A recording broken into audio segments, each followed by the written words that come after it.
आज स्पीकर और deputy speaker का चुनाव होगा। पीपल्स पार्टी का एमकेएम से राबता उम्मीदवार दस्तबरदार कराने की दरख्वास्त। सिंध ऐवान में स्पीकर के लिए पीपल्स पार्टी के उवैद शाह और एमकेएम सूफिया शाह उम्मीदवार हैं। डिप्टी स्पीकर के लिए अंथोनी नवीद और राशिद के दरमियान मुकाबला मुतवक्किल है।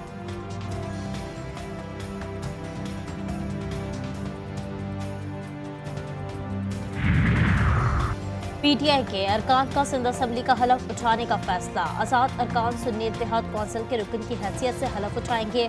पीटीआई के 9 अरकान आज सिंध असम्बली आएंगे।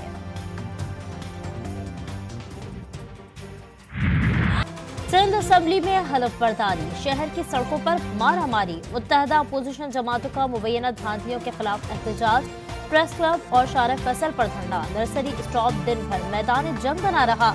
जीडीए, जेयूआई और पीटीआई कारकुनों का मुजाहरा, वक्फे से पुलिस और मुजाहिरीन में झड़पें भी हुई। पुलिस के लाठीचार्ज और शेलिंग से मुतादिद कारकुन जख्मी।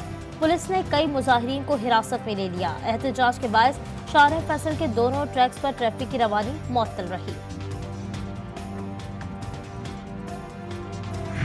27 तारीख को पूरे सिंध के अंदर भरपूर एहतजाज होगा और इंशाअल्लाह हम ये बताएंगे कि ये फिस्तायत और ये जो हुकूमत इस अंदाज में चल रही है ये नहीं चल सकती।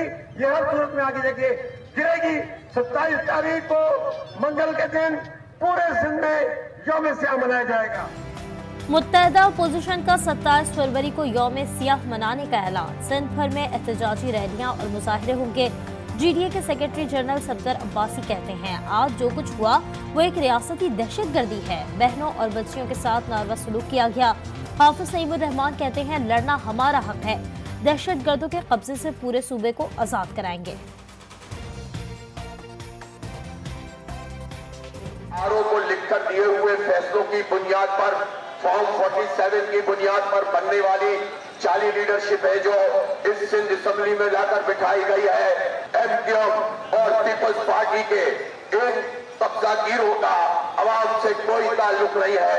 अवाम ने इनको मुस्तरद किया है। ये एक मजाक बना हुआ है। पाकिस्तान में एक मुआशी बहरान है। एमक्यूएम के हवाले से सवाल है, ये समझते हैं कि मैं अपना जो मेरे कारकुन शहीद हुए हैं मैं उनको भूल जाऊंगा, या अगर वो ये समझते हैं कि जहां मेरा सीट पे डाका मारा गया मैं खामोश हो जाऊंगा, तो वो बिल्कुल नहीं हो सकता।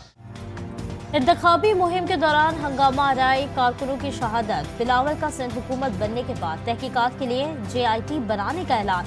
धांधली के इल्जामात पर बिलावल भुट्टो बोले हमें बताएं तो सही किन सीटों पर धांधली हुई, सियासी जमातों की ब्लैकमेलिंग में नहीं आएंगे। बिलावल भुट्टो का बानी पीटीआई के फैसले पर हैरत का इजहार। बोले पीटीआई ने शहबाज शरीफ के वजीर आज़म बनने का रास्ता रोका ही नहीं।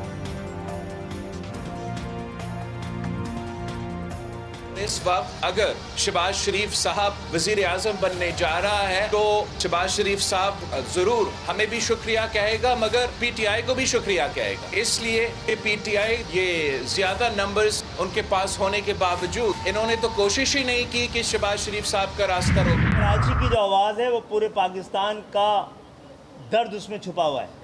पूरे पाकिस्तान के 23 करोड़ आवाम के लिए मांगा है हुक्मरानों से, तो हमने कहा है कि आप सिर्फ 3 तरमीम कर दें जिसका हुक्म आईन में दर्ज है, जिसका हुक्म सुप्रीम कोर्ट से आ चुका है। एमकेएम ने सिंध में पीपल्स पार्टी के साथ मिलकर चलने का इंदिया दे दिया। कराची में गहवारा अदब के उर्दू कॉन्फ्रेंस का इनेकाद। मीडिया से गुफ्तगू में कन्वीनर खालिद मकबूल सिद्दीकी बोले इस बार 23 करोड़ अवाम के लिए आईनी तरमीम मांगी है। पीपल्स पार्टी से वर्किंग रिलेशनशिप हो सकती है।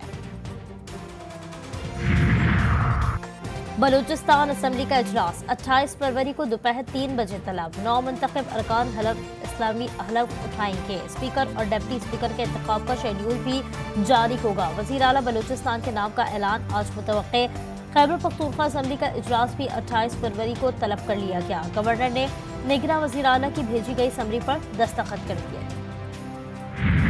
गलतफहमी पैदा हुई। मैंने एहतजाज के हवाले से पूरी क़यादत के हवाले से ये कहा था कि एहतजाज में हमने वो रिस्पांस नहीं दिया जो हमारा होना चाहिए था। इसमें इनकी नाअहली के हवाले से कोई लफ्ज मैंने नहीं कहा था, लेकिन इस पे मुझे शौकात नोटिस दिया गया। पीटीआई रहनुमाओं में फिर सुलह हो गई। शेर अफजल मरवत नाराज बैरिस्टर गौहर को मनाने पहुंच गए। तर्जुमान पीटीआई के मुताबिक दोनों रहनुमाओं ने एक दूसरे को गले लगाया। शेर अफजल बैरिस्टर गौहर को बोसे भी देते रहे। पार्टी ने शेर अफजल मरवत को शो कॉज नोटिस जारी किया था।